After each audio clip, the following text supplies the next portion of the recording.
Assalamualaikum warahmatullahi wabarakatuh. Hai semuanya, perkenalkan saya Cynthia Maharani, NPM 180 120 167 dari Program Studi Manajemen Angkatan 2018, kelas Bahasa Indonesia G506, Fakultas Ekonomi dan Bisnis, Universitas Pembangunan Nasional Veteran Jawa Timur. Kali ini saya akan membahas tentang ragam bahasa. Perlu kita ketahui bahwa bahasa Indonesia merupakan bahasa nasional serta bahasa negara bangsa Indonesia.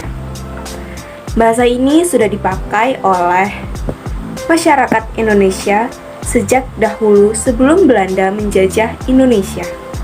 Namun, tidak semua orang menggunakan tata cara atau aturan-aturan yang benar. Salah satunya adalah penggunaan bahasa Indonesia itu sendiri yang tidak sesuai dengan ejaan ataupun Kamus Besar Bahasa Indonesia. Oleh karena itu, pengetahuan tentang ragam bahasa cukup penting untuk mempelajari bahasa Indonesia secara menyeluruh. Seiring dengan perkembangan zaman, sekarang ini masyarakat mengalami perubahan sehingga bahasa pun mengalami perubahan. Perubahan itu berupa variasi-variasi bahasa yang dipakai sesuai keperluannya. Apa sih ragam bahasa? Kali ini saya akan mengambil pengertian ragam bahasa menurut Bahman. Ragam bahasa ialah variasi bahasa menurut pemakaian yang berbeda-beda menurut topik yang dibicarakan, menurut hubungan pembicara, kawan bicara, orang yang dibicarakan, serta menurut medium pembicara. Dalam hal ini, banyaknya variasi tidak mengurangi fungsi bahasa sebagai alat komunikasi yang efisien, sehingga dalam bahasa timbul mekanisme untuk memilih variasi tertentu yang cocok untuk keperluan tertentu, yaitu disebut dengan ragam standar. Ragam bahasa timbul seiring dengan timbulnya perubahan di dalam masyarakat. Perubahan itu berupa variasi-variasi bahasa yang dipakai sesuai keperluannya. Ada beberapa faktor sebagai penyebab timbulnya ragam bahasa yang ada di Indonesia. Salah satunya yaitu faktor budaya. Setiap daerah mempunyai perbedaan kultur atau daerah hidup yang berbeda, seperti di wilayah Jawa dan Papua, serta beberapa wilayah Indonesia lainnya. Yang kedua ada faktor sejarah. Kenapa faktor sejarah? Karena setiap daerah mempunyai kebiasaan yang disebut dengan adat istiadat dan bahasa nenek moyang sendiri-sendiri dan berbeda-beda antara daerah satu dengan daerah yang lainnya. Yang ketiga ada faktor perbedaan demografi. Setiap daerah memiliki dataran yang berbeda, seperti wilayah di daerah pantai, pegunungan yang biasanya cenderung menggunakan bahasa yang singkat, jelas, dengan intonasi volume suara yang besar dan tinggi.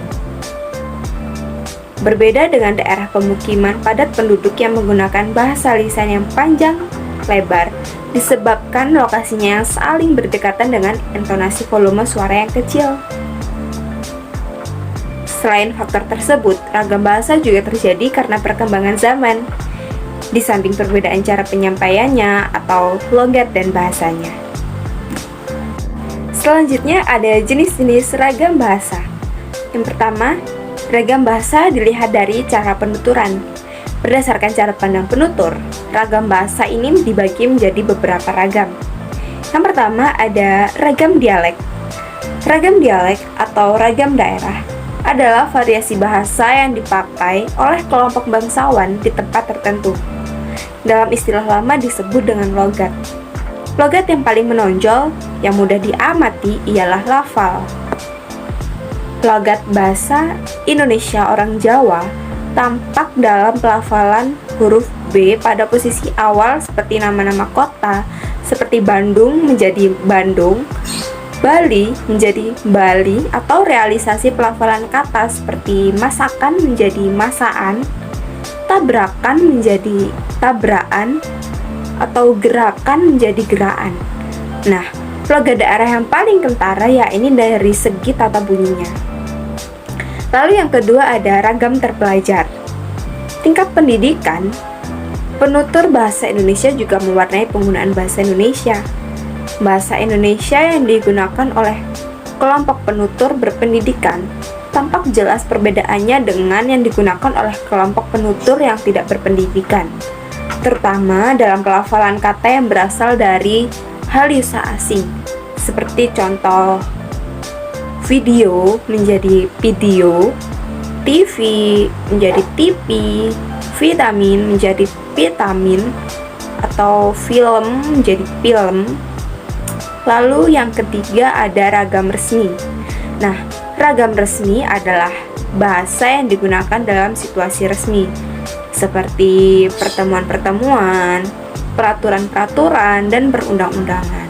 Yang keempat ada ragam tidak resmi.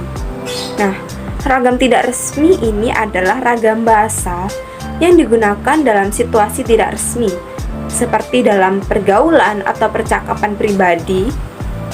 Ciri-ciri ragam tidak resmi ini kebalikan dari ragam bahasa resmi.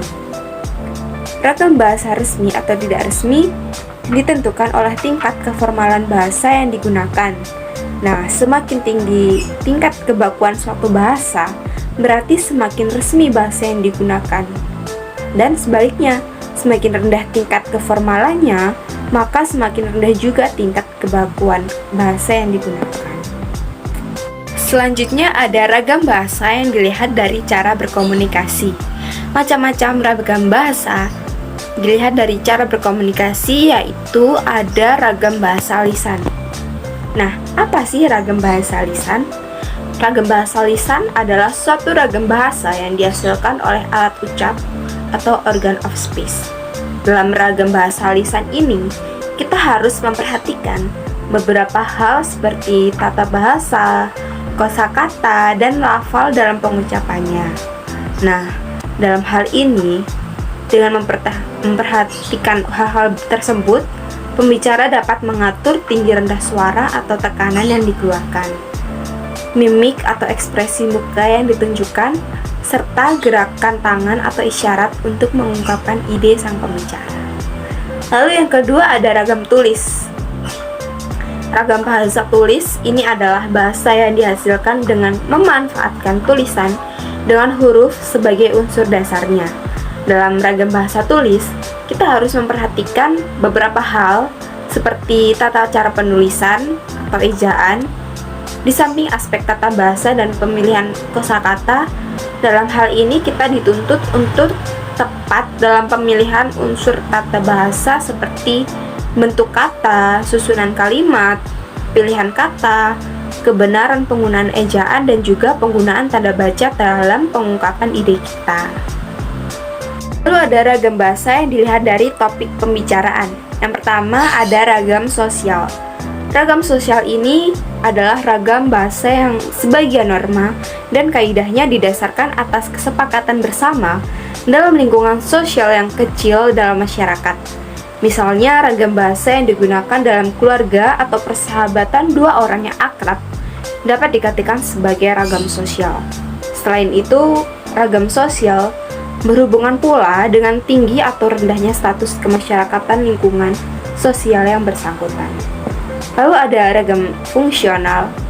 Ragam fungsional atau yang disebut dengan ragam profesional merupakan ragam bahasa yang dikaitkan dengan profesi, lembaga, lingkungan kerja, atau kegiatan tertentu lainnya. Ragam fungsional juga dikaitkan dengan keresmian keadaan penggunaannya. Ragam fungsional ini dapat menjadi bahasa negara dan bahasa teknik keprofesian, seperti bahasa dalam lingkungan keilmuan atau teknologi, kedokteran, dan keagamaan. Lalu ada ragam jurnalistik. Ragam jurnalistik ini adalah ragam bahasa yang dipergunakan oleh dunia persurat kabaran, atau yang sering biasa kita kenal dengan dunia pers atau media massa cetak. Nah, dalam perkembangan lebih lanjut, bahasa jurnalistik ini adalah bahasa yang dipergunakan oleh seluruh media massa. Dalam hal ini termasuk media massa audio, visual, televisi, dan multimedia seperti internet. Ragam bahasa jurnalistik adalah salah satu ragam bahasa yang dibentuk spesifikasi materi yang disampaikannya. Ragam bahasa khusus jurnalistik termasuk dalam ragam bahasa ringkas. Lalu ada ragam bahasa sastra. Ragam bahasa sastra ini memiliki sifat atau karakter subjektif, lentur, konotatif, kreatif, dan inovatif. Nah, ragam bahasa sastra ini adalah bahasa yang dipakai untuk menyampaikan emosi, perasaan dan pikiran, fantasi dan lukisan angan-angan, penghayatan lahir dan batin, peristiwa dan khayalan dalam bentuk istimewa. Nah, kenapa istimewa? Dalam hal ini istimewa karena kekuatan efeknya pada pendengar atau pembaca, dan istimewa cara penuturannya.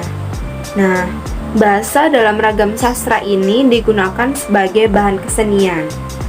Di samping sebagai alat komunikasi, dia juga dipakai sebagai bahan kesenian. Untuk memperbesar efek penuturan, dikerahkan segala kemampuan yang ada pada bahasa. Arti, bunyi, asosiasi, irama, tekanan, suara, panjang pendek suara, persesuaian bunyi kata, sajak, asonansi, posisi kata, ulangan kata atau kalimat di mana perlu dikerahkan untuk mempertinggi efek. Misalnya bahasa dalam sajak jelas bedanya dengan bahasa dalam karangan umum. Bedanya dengan ragam bahasa ilmiah, ragam bahasa sastra ini banyak menggunakan kalimat yang tidak efektif, penggambaran yang sejelas-jelasnya melalui rangkaian kata bermakna konotasi sering dipakai dalam ragam bahasa sastra ini.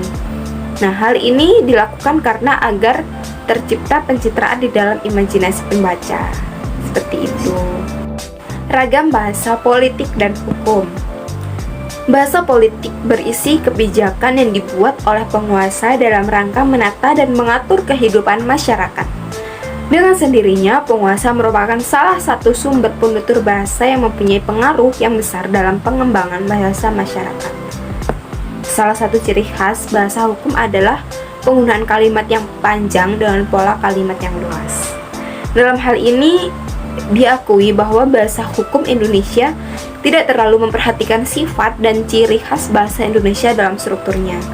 Nah, kenapa demikian? Hal ini disebabkan karena hukum Indonesia pada umumnya didasarkan pada hukum yang ditulis pada zaman penjajahan Belanda dan ditulis dalam hukum Belanda. Namun, terkadang sangat sulit menggunakan kalimat yang pendek dalam bahasa hukum karena dalam bahasa hukum, kejelasan norma-norma dan aturan terkadang membutuhkan penjelasan yang panjang, lebar, jelas, kriterianya, keadaannya, serta situasi yang dimaksud. Seperti itu.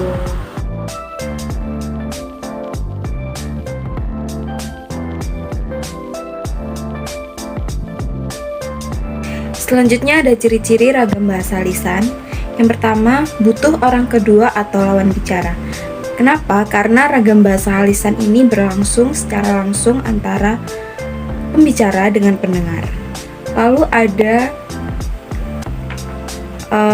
tidak harus memperhatikan unsur gramatikal, hanya perlu intonasi dan bahasa tubuh. Nah, kalimat gramatikal ini adalah kalimat yang makna katanya berubah-ubah karena mengalami proses pengimbuan, pengulangan, ataupun pemajemukan yang disesuaikan menurut tata bahasa serta terikat dengan konteks pemakaiannya. Selanjutnya, tergantung kondisi, ruang, dan waktu. Ketepatan dalam pilihan kata dan bentuk kata, serta kelengkapan unsur-unsur di dalam struktur kalimat tidak menjadi ciri kebakuan dalam ragam baku lisan, karena situasi dan kondisi pembicaraan menjadi pendukung di dalam memahami makna gagasan yang disampaikan secara lisan. Lalu yang terakhir, berlangsung cepat.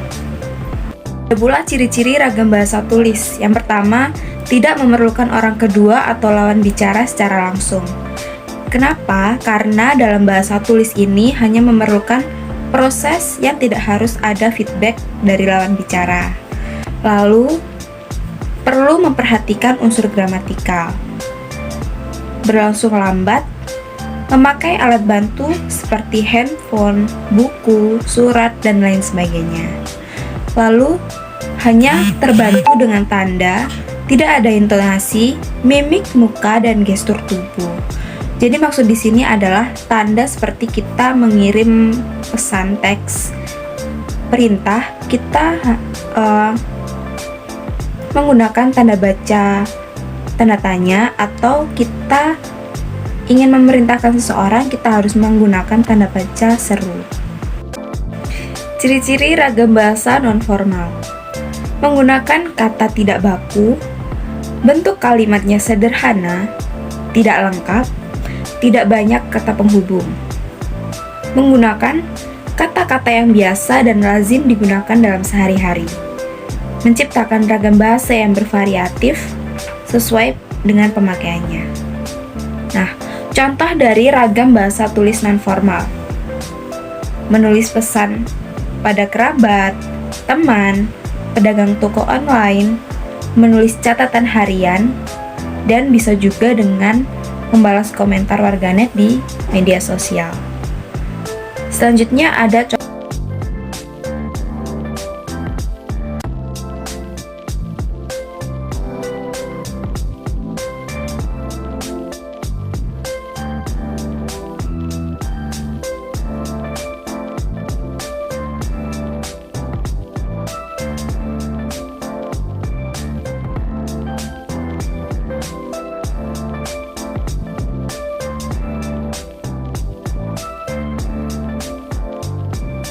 contoh penggunaan bahasa lisan formal, yaitu berpidato, presentasi, diskusi dalam kelas, dan ceramah atau khotbah. Selanjutnya ada contoh penggunaan bahasa tulis formal, yaitu menulis surat resmi, proposal penelitian, makalah, artikel ilmiah, skripsi, dan undang-undang. Sekian penjelasan ragam bahasa dari saya. Kurang lebihnya saya mohon maaf dan semoga bermanfaat. Thanks for watching.